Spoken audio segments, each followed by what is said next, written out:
Heroes are usually rewarded for their efforts, but unfortunately, some heroes are detained by the authorities, and the reasons for this are ridiculous. Here are various occasions where heroes ended up in jail, beginning with this hero who attempted to save the victim of a tragic gunshot. I don't know who you're. Oh yeah, so now you're gonna come over with me, huh? You're doing a really good job right now, aren't you? I need you to back up. You need to calm him. I need you to back up. Come here. No, I got him. Come here. You need to understand. Hands off me.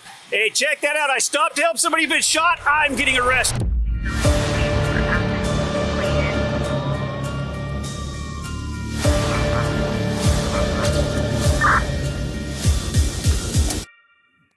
Thank you for teaching me not to be helpful, you fat piece. The first incident occurred on October 9th, 2020. Joseph Garces, a retired firefighter, was driving his Jeep through Santa Paula, California, when he noticed a gunshot victim named Samir Salgado laying in the parking lot in a pool of blood. He immediately got out of his car and began doing CPR on the victim. A few moments later, the officers arrived at the crime scene. Don't go to the car. Don't go to that car. Stay over here. Stay over here. Stay over here. Come over here. That's your car? That's my car. I was driving by. I saw it. I'm a retired firefighter. Okay. I'm not a part of this. We don't know anything about that. We see a gun in the car. You're not going there. Do you have your ID? It's in the car. What's your name? Joe Garces. Joe Garces, you got to relax, okay? We know you're helping us out. Wait, but you guys aren't listening either. That's part of the problem. Yeah. So I said we appreciate your being involved. I get it. Okay. And that's your vehicle. Yeah, I was driving north. I saw the lady. That's his knife. I took it out of his pocket to cut his shirt off. They were looking this way, and I saw him down, and I thought it was beer or something. Spun around and came in, saw the blood. She said they were calling 911. I screamed, has he been shot? She said, yeah, I was pulling in. Okay. Saw the gunshot wound to the side of his face. I did a quick check, found the gun in his waistband, rendered it useless, stuck it inside my car, grabbed his knife, cut off his shirt, and then you guys started showing up. Okay. Did you see anybody running, nothing, anybody leaving the area, anything? Not a thing. Garces provided his witness evidence to the police in a pleasant and respectful manner. However, things took a turn for the worst when investigator Rivera of the Santa Paula police arrived and began to take a condescending tone. Someone relieves him, get a mask. Not a thing. Get this guy out of here. Sir. He's a witness. What the? Relax, okay? We Hey, Scar. appreciate it. Huh? So I got a crime scene, sir. I'm a detective. Yeah, and I'm here helping him, so step the off. Okay? If you're a good detective, you wouldn't be yelling at me right now. You'd be taking care of your job. Over here. You. I can't get the out of here. Get out of my crime scene. Rivera, get out of my crime scene. What are you going to do to me? Get out of my crime scene. I'm going to make you next time. Get out of my crime scene. Come with me, Mr. Get out of Garces. my crime scene. Mr. Garces. That's my... Come with me, Mr. Garces. No wonder people don't give you guys the benefit of the doubt. And I worked with you for 27 years. The situation was totally escalated to a new level when Rivera showed no respect to the firefighter who contributed 27 years in the department trying to save people's lives. Although he had retired, saving others was his most important priority. When do I get my car back then? Hey, tell them thank you for teaching me not to be helpful, you fat piece. You have to step back. Step back. Step back. Step back. Step back. Step back. I don't know who you're. Oh yeah, so now you're going to come over with me, huh? You're doing a really good job right now, aren't you? I need you to back up. You need to calm him. I need you to back up. At this time, the crime scene was no longer the most important thing. No, I got it. Come here. No, you need to get your hands off me. Really, the pay compliance, that's what we need to do? Because you don't like being tired. What's his name? Samir Salgado. Help him now Take first. it down a notch. You can take Take it down a notch. Somebody here's not Take controlling it themselves. down. It's you. Take a deep breath. Don't be a hypocrite. I've taken a deep breath. It's your turn now. Yeah, don't be a hypocrite. You want to talk like adults? I'll let you go. You Okay, want to talk did like you adults? start talking to me like an adult? Do you understand how I need to Do you do my see job? what you're doing wrong? If you know how to do this job and you have a badge, then you would understand. Now, do you want to It's go so for weird. 148 if you It's have so- a badge? It's so Do you have weird. a badge? Yes, Are you I do. retired? Yes. Do you want to go for 148 for being in the crime scene? Just because sergeants of patrol don't know how to do their job, and you were a You're cop saying at your one time- sergeant doesn't know how to do his job? Take him. Turn around. Where's your badge at? In my Jeep, like I keep saying, but you Where won't at listen. your Jeep? Where at in your Jeep? Hey, you go see it when you Do look at you the want front your of car? Jeep. Do you want me to have to write a search warrant and keep it, or do you want to keep your car? Do you want to get home as soon as possible? I'm not talking anymore. Okay. Sink him in this car right here. 64. What's your first name? Joe. Joe. Hey, check that out. I stopped to help somebody who's been shot. I'm getting arrested. At the cruiser where Garces was being kept for over 15 minutes, he confessed to the officer about his old life as a law enforcement officer trying to save people after a long time of retirement. Have a seat for a second. Just so you know, I'm retired because of PTSD. Got it. Major anxiety problems. Got it. Being in handcuffs doesn't help me. I know you guys got to do it. Keep away from me. You got it. He is accelerating this way more than I I am. won't let him talk to you anymore. You want the windows down or anything? How Can we just sit right here with me, the door open? I ain't going anywhere, dude. You guys all know I'll where sit I right here live. for now. I mean, I know what you guys do. I mean, I did it with you for Right. 27 years in Oxnard, not Santa Paula. Right. To have that happen, that's as unprofessional as anything I did, and a cop shouldn't lose it like that. You and I both know that. And do me a favor, just sit here for now. No problem. Well, they know that. I already told the first couple guys here that there's a gun on the floor of my of the driver. Okay. Oh, dude, this is gonna freak me out. Come back quick. I'll roll down the windows. I can't stand this. Okay. And what was your last name, sir? Garces. Garces. Garces. Okay.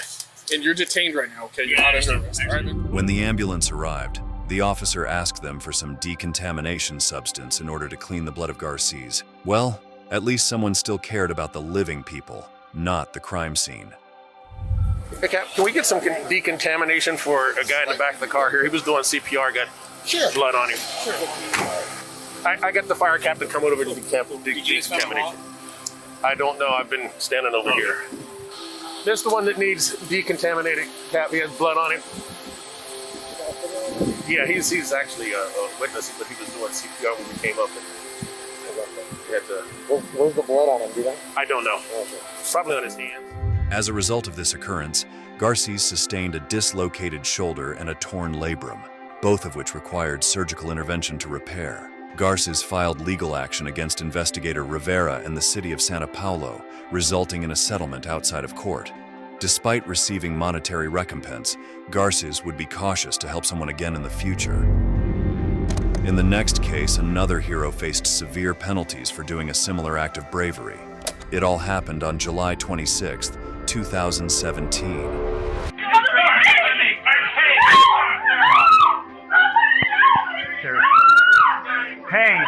Salt Lake City police officers went to the University of Utah Hospital to obtain a blood sample from a victim who was engaged in an accident when a vehicle followed by police during a car pursuit crashed with his vehicle, causing it to explode. This resulted in several injuries and burns, putting the sufferer in a coma. When authorities arrived, the nurse in charge, Alex Wubbles, prevented them from collecting a blood sample, resulting in mayhem. So I printed this off. This is what I was told to print off.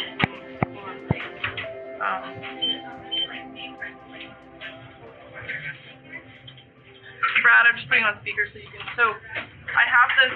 It says obtaining blood samples for police enforcement from patients suspected to be under the influence. Okay, this was something that you guys agreed to with this hospital.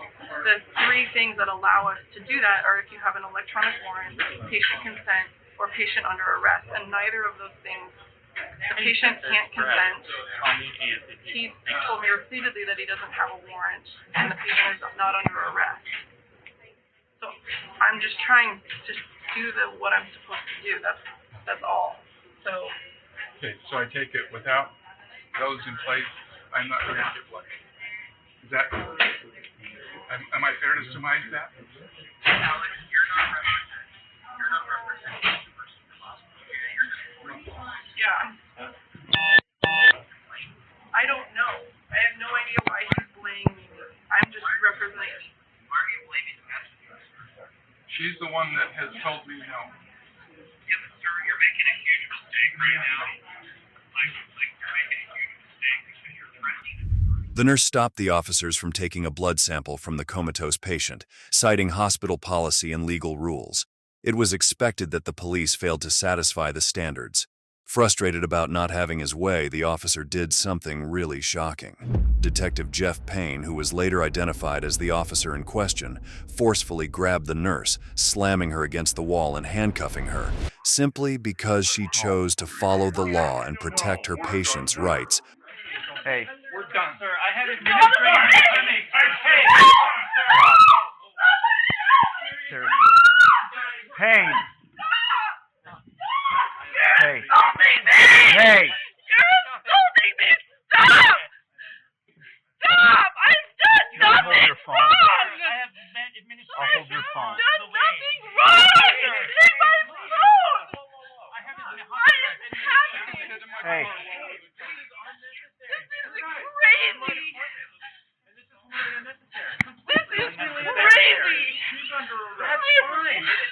doing her job. Hey. I'm doing what Why is he so angry? That's fine.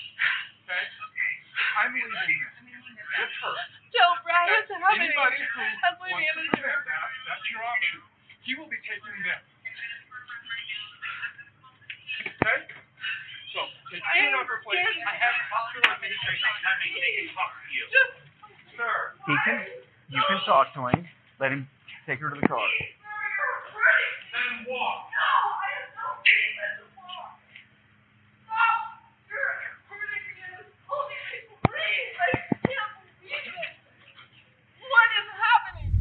Soon after, Detective Payne's boss, Lieutenant James Tracy, came to the scene and began to pressure and manipulate the nurse into complying with their demands to give them the blood sample. The problem is this, okay? You're telling me what your policy is, and I appreciate that you have a policy. It's not my policy. No, I know. I I understand that. You're telling me what a policy is. It's a workplace policy. What people is what lawyers and stuff put together to prevent liability from coming onto the hospital, and I appreciate that. What I was trying to tell you on the phone is the law, okay? And what I'm trying to say is, now, had you taken the officer up, you could have had a It's not an issue of me taking it up. I'm also obligated to my patient to protect them. Okay, the person that you're trying to protect is the victim in a fatal Yeah, fact. okay. We are trying to ask if he has anything in his system or anything, but He's already promoted, he's already been given medication to keep him comfortable. So any of that information would be a right, moot but point. no, But that's not up to me. the hospital records will clear that I on the just- levels that are given, okay? I- You're trying, Well, that's not going to help you're me. trying I'm to just being legal defense. No, I'm not You're- trying to do anything. I'm being told what to do and what Okay. I've been told. And what I'm trying to tell you is, we wanted blood from this guy. Now, I have talked to people, and there's probably a much better solution that we could have come to, okay? But, all we had to do was the blood, okay? And my point is, there are civil, if we're breaking the law, if we're doing wrong, okay? Call Miller. Just listen to him. Listen to me. If we're doing wrong, there are civil remedies, okay? It's called fruits of the poisonous tree. If we took this blood illegally, it all goes away. These two policemen obviously have significant ego issues. The nurse was released and settled for $500,000 with Salt Lake City and the University of Utah. Detective Jeff Payne was fired, and Lieutenant Tracy was demoted to patrol officer after internal investigations by the Salt Lake Police Department. Thank you for staying with us on this great adventure. We'd love to learn which moments spoke to you the most. Please share your ideas in the comments section. If you enjoyed this video, please give it a thumbs up and subscribe to our channel for more engaging stuff. See you in the future video.